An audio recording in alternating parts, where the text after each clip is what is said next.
1953 অক্টোবরে এই ছুটি, পুজোর ছুটির আগ পর্যন্ত ক্লাস করেছি। তারপর তারপর বিবাহ বাসরে বসেছি।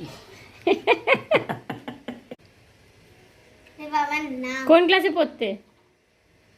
10 ক্লাস 10-এ পড়তে তখন?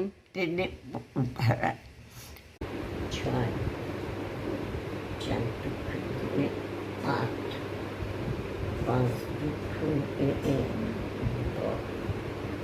6 12 7 14